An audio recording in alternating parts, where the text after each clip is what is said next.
Todos, todas y todes. Es tan solo un ejemplo del llamado lenguaje inclusivo.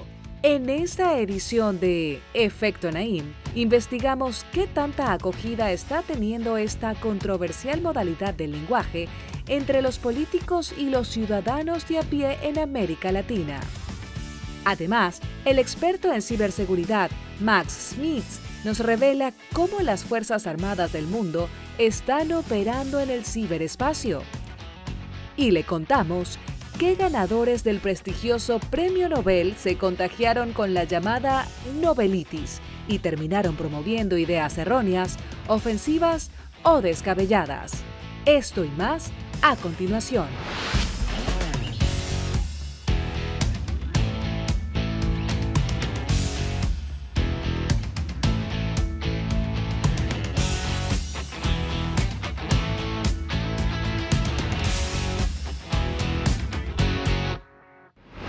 Bienvenidos, soy Moisés Naim desde Washington, encantado de estar de nuevo con ustedes. Hoy comenzamos hablando del idioma. En español tradicionalmente se ha utilizado la palabra todos para referirse a un grupo de hombres o a un grupo mixto de hombres y mujeres.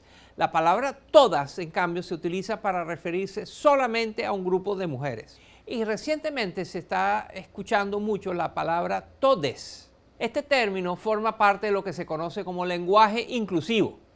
Los partidarios de esta modalidad de expresión proponen alterar el final de las palabras con la letra E para incluir a todos los géneros, es decir, tanto hombres y mujeres como personas no binarias. Es decir, una persona no binaria son aquellas que no se identifican ni con el género masculino ni con el género femenino.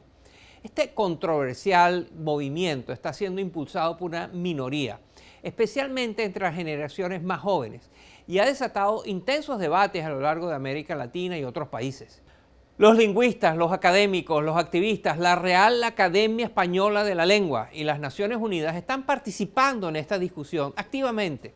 Recientemente también hemos visto a algunos políticos usando estas palabras del lenguaje inclusivo en sus discursos y sus mítines. ¿Qué tanta acogida tiene esta forma de expresión en América Latina? ¿Qué dicen los partidarios de usar estas palabras así y los detractores, los que no quieren, no aceptan este cambio? ¿Cómo está moldeando la política de la región?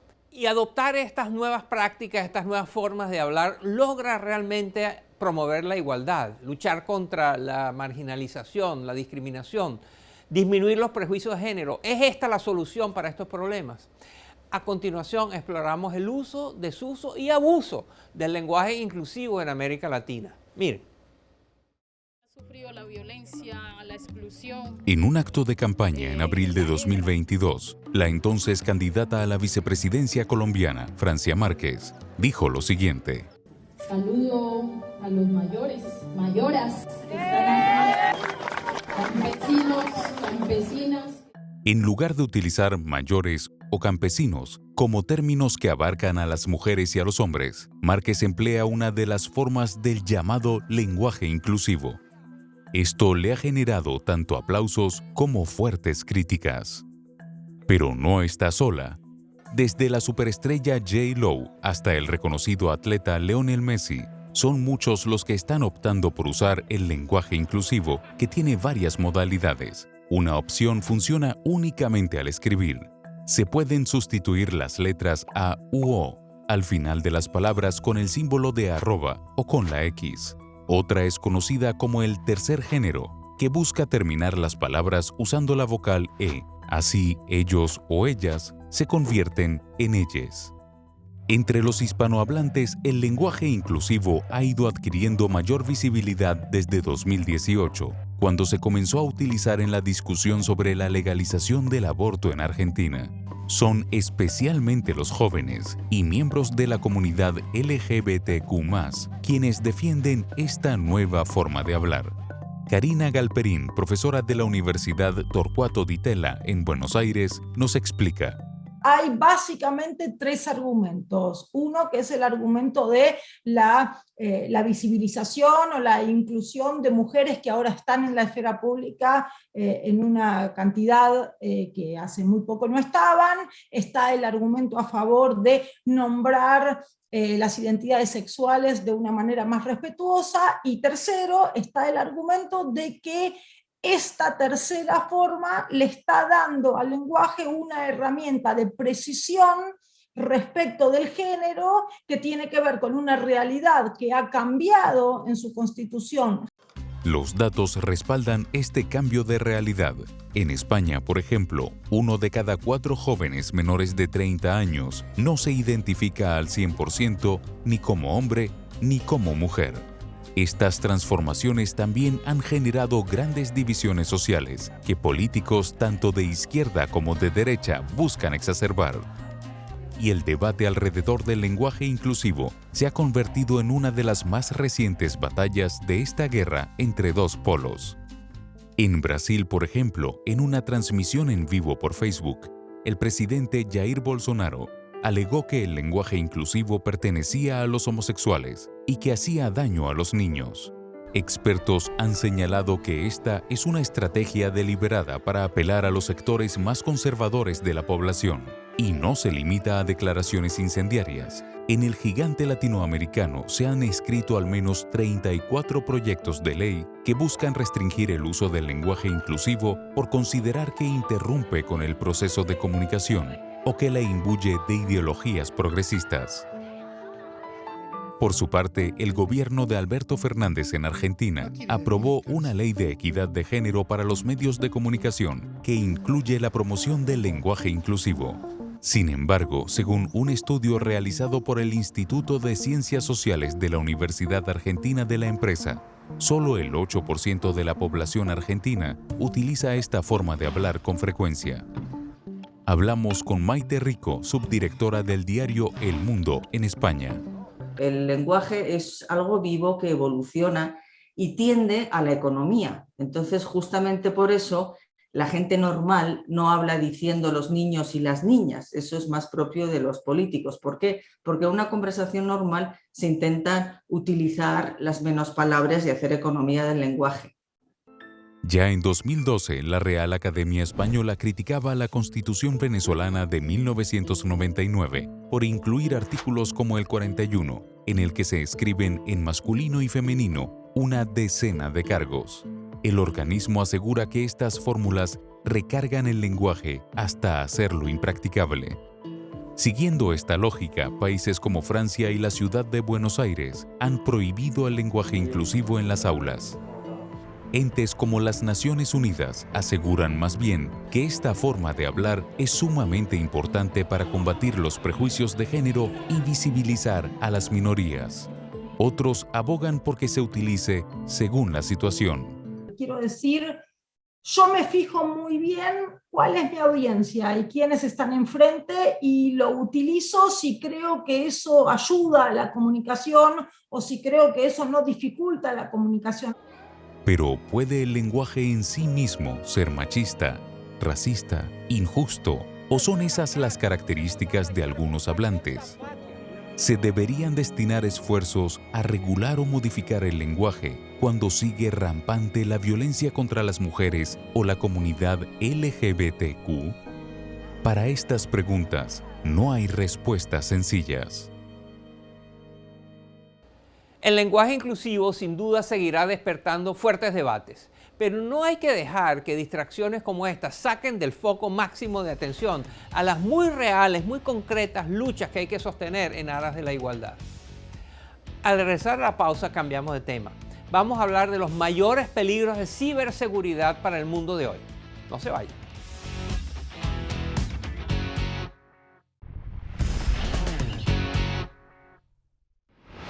A comienzos de este año, el Foro Económico Mundial publicó el reporte de riesgos globales, que reúne las opiniones de diversos expertos, líderes de empresas, de gobiernos, de la sociedad civil, académicos, etc. Este reporte concluye que los ciberataques se están volviendo más agresivos y más frecuentes, y que las estrategias de los cibercriminales son cada vez más severas. ¿Están los gobiernos y las fuerzas militares del mundo preparados para enfrentar este creciente riesgo? Esta es la pregunta a la cual se ha dedicado a investigar mi invitado de hoy. Se trata del Dr. Max Schmitz, un reconocido investigador del Centro de Estudios de Seguridad de la Universidad ETH en Zúrich, en Suiza. Es también el director de un centro de investigación que se llama la Iniciativa Europea para la Investigación del Conflicto Cibernético. El doctor Smith es autor de múltiples publicaciones de varios libros que exploran la intersección de la seguridad, la tecnología y las relaciones internacionales. Su libro más reciente se llama Sin atajos. ¿Por qué a los estados se les hace tan difícil desarrollar una fuerza cibernética militar? A continuación, Max Smith nos cuenta qué hay que hacer para enfrentar con éxito los múltiples desafíos de ciberseguridad. Miren.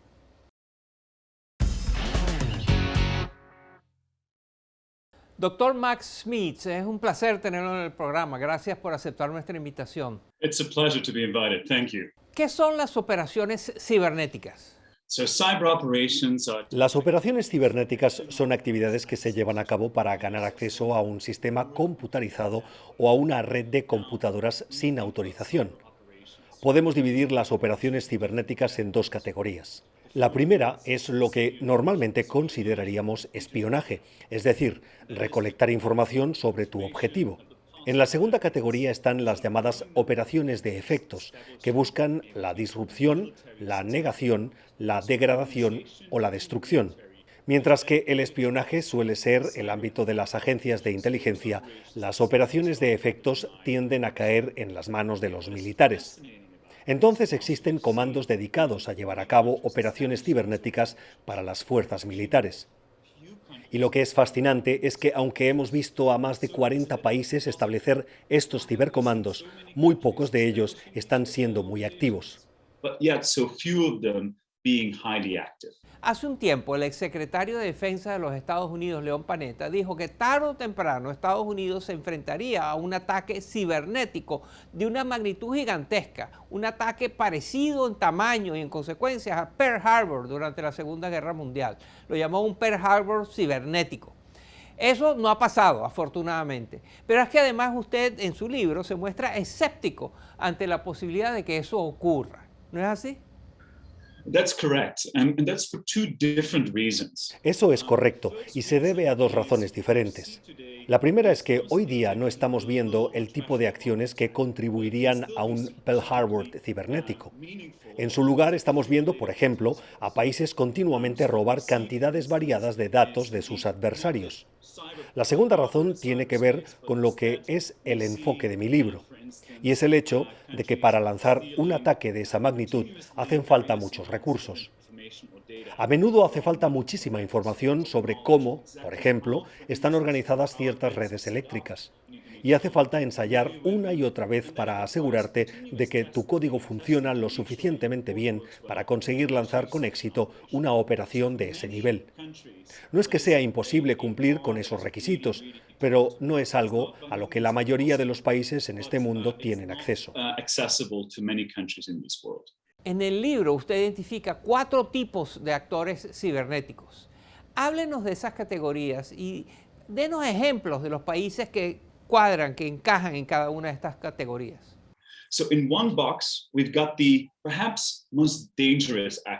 En una categoría tenemos lo que podríamos considerar los actores más peligrosos.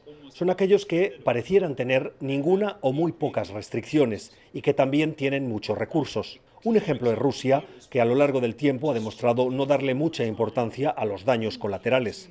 En la segunda categoría están los países que tampoco parecieran tener restricciones, pero que tienen menos recursos. Un ejemplo es Corea del Norte, que tiene una fuerza militar relativamente pequeña, pero aún así han logrado causar una gran cantidad de caos en todo el mundo. En la tercera categoría están los actores que sí tienen muchas restricciones, pero también muchos recursos para llevar a cabo operaciones cibernéticas. El ejemplo perfecto son los Estados Unidos, que hasta 2018 necesitaba aprobación del presidente para poder llevar a cabo una operación cibernética. Y la última categoría está compuesta de aquellos actores que tienen muchas restricciones legales y estratégicas que hacen que operar en el ciberespacio sea más difícil y más costoso, y además tienen recursos limitados. Y lo fascinante es que la mayoría de países que han establecido cibercomandos están en esta categoría. Un ejemplo de ello es Holanda. Una narrativa que circulaba a inicio del conflicto entre Rusia y Ucrania es que Rusia lanzaría un masivo ataque cibernético contra Ucrania y contra sus aliados. Pero eso no ha pasado. ¿Por qué cree usted que no ha ocurrido? That's really indeed a key question right now. Esa es una pregunta clave y muy urgente ahora mismo. Y hay un par de explicaciones diferentes. La primera tiene que ver, por supuesto, con la intención general de Rusia en esta guerra, que piensa que podría ser una guerra corta, con una victoria rápida y en la que el aspecto cibernético podría jugar un rol menor. La otra tiene que ver con que Rusia no solo tiene dificultades integrando sus fuerzas terrestres con sus fuerzas aéreas, sino también integrando sus fuerzas cibernéticas con el resto de las fuerzas armadas. No hay suficiente comunicación y coordinación para asegurarse de que las operaciones cibernéticas sean tan efectivas como podrían serlo. Por otro lado, debemos tener mucho cuidado, pues encontrar el verdadero responsable de un ataque cibernético puede tomar tiempo. También toma tiempo descifrar qué exactamente ha pasado y qué no ha pasado. Entonces no deberíamos llegar a conclusiones apresuradas sobre la falta de actividad. Quizá deberíamos esperar unos meses hasta que tengamos una mejor idea de lo que realmente ha ocurrido en Ucrania. El doctor Max Smith es un experto en ciberseguridad y el autor del libro No Shortcuts, o en español, Sin Atajos. ¿Por qué a los estados se les hace difícil desarrollar una fuerza cibernética militar? Gracias por acompañarnos, doctor Smith. Thank you for having me. Al regresar de la pausa cambiamos de tema. Vamos a hablar de grandes e influyentes científicos que, digamos, se equivocaron de camino al final o se volvieron un poco locos. Ya verá.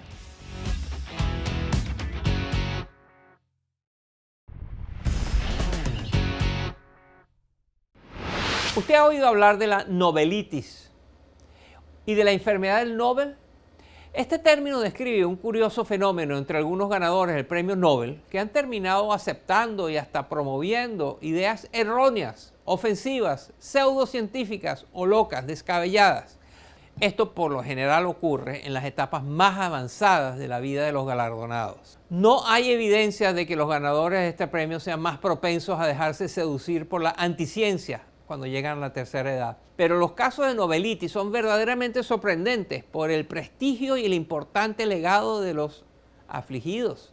Miren. La evidencia es clara. Las vacunas salvan vidas. Pero eso no detiene a aquellos empeñados en propagar mentiras sobre sus presuntos peligros. Ese fue el caso del francés Luc Montagnier, quien en 2008 fue reconocido con el Nobel de Medicina por haber descubierto el virus del VIH que causa el SIDA. Meses antes de su muerte en 2022, Montagnier aseguró erróneamente que las vacunas contra la COVID-19 han llevado a la aparición de más variantes del coronavirus. Durante la pandemia, la prueba más efectiva para detectar contagios ha sido la PCR, que utiliza la tecnología diseñada por el bioquímico estadounidense Kary Mullis, ganador del Premio Nobel de Química en 1993. Sus importantes contribuciones no lo han hecho inmune a la Nobelitis. Solo años después de recibir el galardón, Mullis comenzó a diseminar ideas descabelladas como negar el cambio climático o alegar que fue secuestrado por extraterrestres. Las investigaciones cardiovasculares del estadounidense Lou Ignarro le hicieron merecedor del Nobel de Medicina en 1998. Sin embargo, desde 2003, Ignarro trabaja como consultor de la empresa de nutrición Herbalife, que ha sido criticada ampliamente por llevar a cabo esquemas piramidales y vender productos sin controles sanitarios. Y por sus observaciones sobre el comportamiento de los animales, el zoólogo neerlandés Nicolaas Tinbergen ganó el Nobel de Medicina en 1973. En tiempo récord se vio afectado por la Nobelitis, pues en su mismo discurso de agradecimiento habló de una desacreditada teoría sobre el autismo. Años más tarde, y a pesar de no tener ninguna experiencia en este ámbito, Tinbergen publicó un libro sobre controversiales terapias para el autismo. La Nobelitis es un buen recordatorio de que los hechos, la evidencia, el método científico deben ser siempre más importantes que las especulaciones y las promesas vacías. Y para terminar el programa vamos a hablar de pintura, de murales. ¿Usted sabía que este tipo de expresión artística está siendo utilizada por creadores en todo el mundo para promover la paz, la solidaridad y la belleza en medio de los más brutales y sangrientos conflictos? Hoy los llevo por el mundo para conocer a los muralistas que usan su arte para oponerse a la violencia. Miren. Desde 2002, Vladimir Ovchinnikov ha pintado más de un centenar de obras en las paredes de Borovsk, una pequeña ciudad de Rusia. Pero desde que las fuerzas rusas invadieron Ucrania, este ingeniero jubilado de 84 años ha sido censurado y multado por sus murales contra la guerra. Las niñas con los colores de las banderas de Ucrania y Rusia representan amistad. Toda esa amistad ha colapsado. Uno solo puede sentir nostalgia por el pasado. En México, por su parte, los murales han sido utilizados para denunciar la violencia contra la mujer. Por eso, en el 2016, el australiano Guido Van Helten pintó los rostros de una niña y una señora en las fachadas de 2 edificios de la peligrosa ciudad de Ecatepec.